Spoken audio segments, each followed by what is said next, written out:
Ready to go. Okay. Good morning, everybody, and welcome back. Today we're working on the Stihl MS260. It's a nice little chainsaw, but it's got all sorts of problems. It needs a new chain, probably needs a new bar, needs a new gas cap. But the gentleman that handed it to me said he'll take care of all that if I can get the engine running. So today we're going to rebuild the carburetor and see if we can't get this bad boy up to spec. So let's get that carb off and have a look at her. I think once we get her all cleaned up, she's going to be pretty good.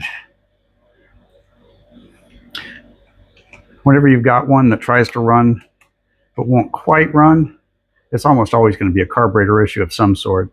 Could be as simple as just being out of tune. But in this case, I'm pretty sure she just needs some new gaskets.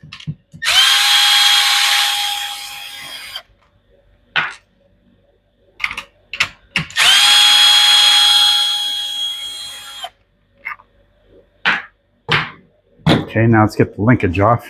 And you can sort of cheat the linkage by getting something under the handle and popping this end up. And then you can slide the linkage bar out.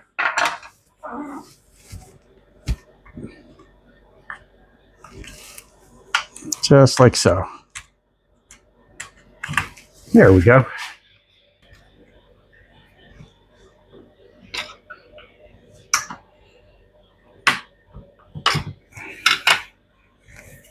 Okay, we clip the handle back down in place to make it easier to clear. And there you go. And this is another one of those things where you want to take lots of pictures. This linkage won't be real obvious when you're putting it back in later.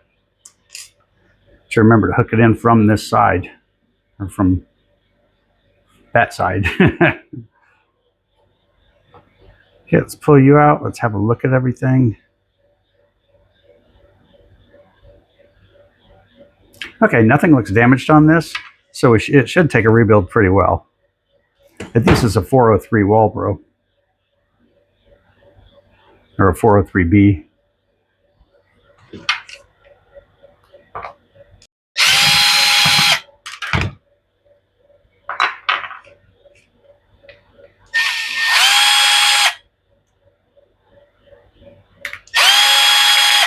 If you do one of these, make sure you've got an open workspace that's relatively neat. You don't want a lot of stuff laying around on it,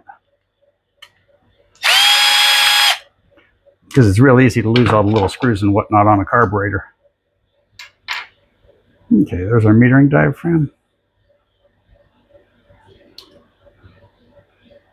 You can see, if you look at it, it's got these permanent marks on it. That means she's just about done.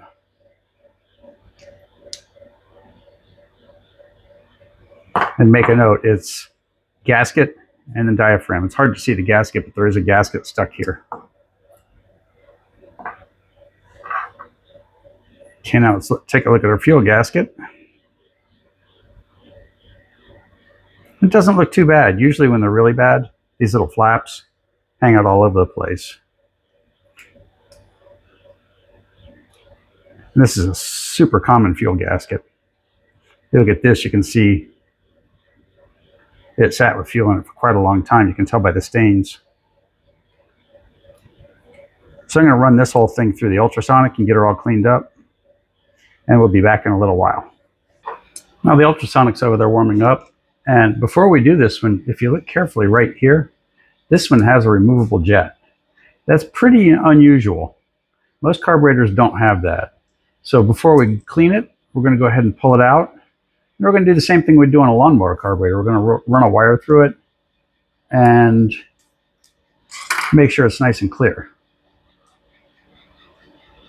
There we go. And that way inside here can be attacked with the ultrasonic.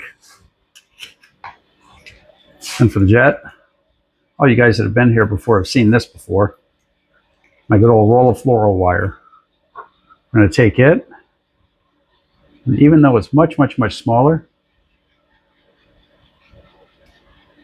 I'm going to run that through it, and I actually felt it bump something. Usually dirty jets is more of a lawnmower problem than a chainsaw problem. So now we're going to leave it as is, and we're going to run it all through and get her nice and clean. Now that she's all nice and cleaned up, let's get her back together and get her running.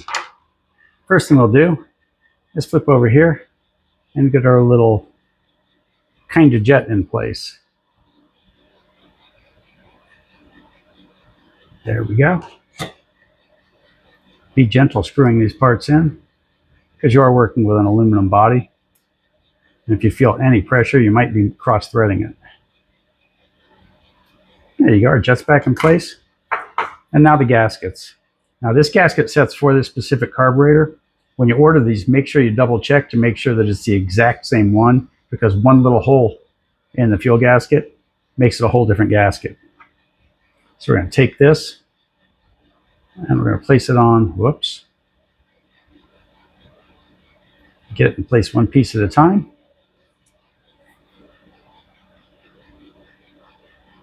Yep. Almost put her on backwards.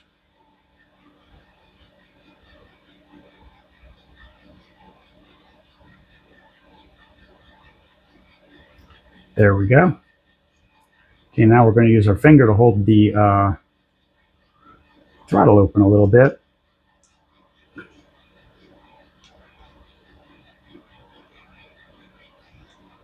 And pay attention that everything's lining up correctly. There we go.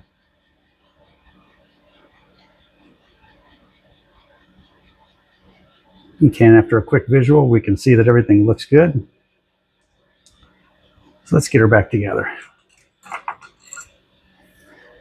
We're going to get the nuts and bolts started. That's not tight yet, but it's close enough. Now on this side, we go, oops, we don't want that one, we want this one. Again, multiple things come in the kit. You want to make sure you use the right one. And we go diaphragm face down.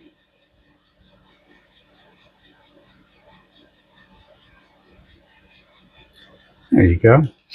And again, make sure everything looks good before you do anything. And here's where you wish you took pictures if you didn't. Because this goes sideways and this will fit. These holes are completely square, so it'll fit any way you want it to. There we go.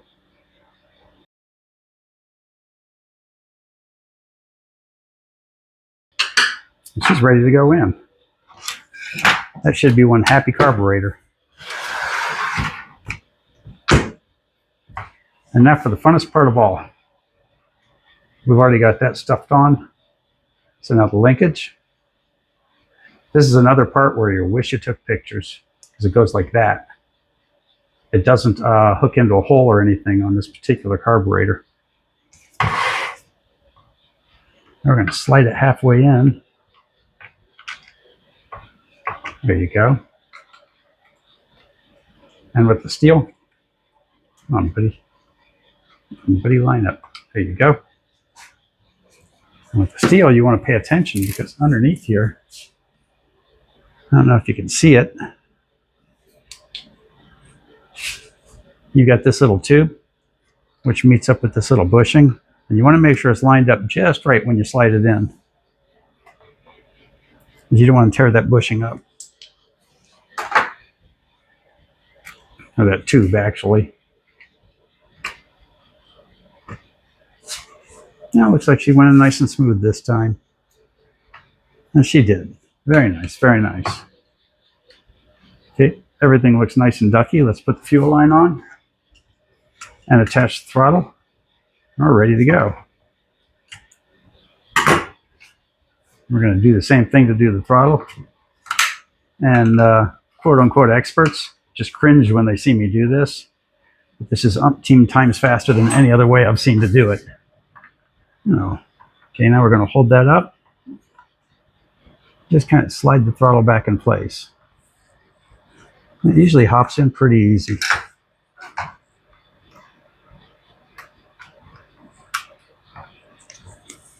Okay, let me double check it with the light.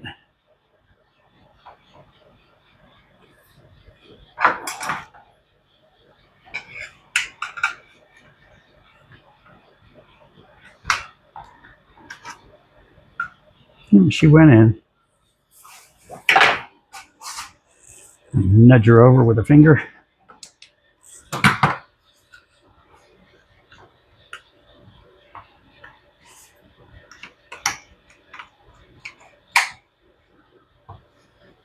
And that's it. Now we'll just clip this little front clip back on and we're done.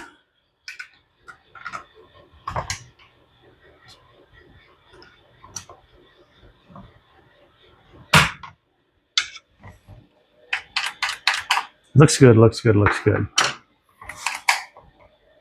Fuel lines in place.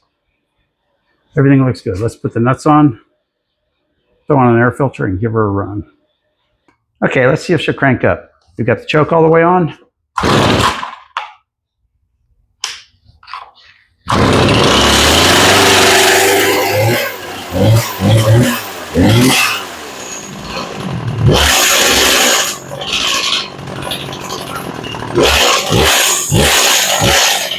I will just a little bit, so I'll let her up just a little bit.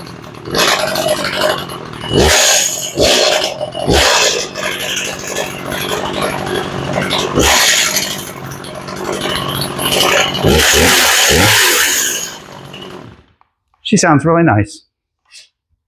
So that came out pretty good. Just a minor idle adjustment and she's ready to go. Now it still needs a whole lot of other work, but he says he's going to do that as long as I get the engine running, and the engine runs tops. So all you new people out there, if you made it this far, you might as well subscribe. It's free, and it really is what we work for. So thanks for watching, and we'll see you next time.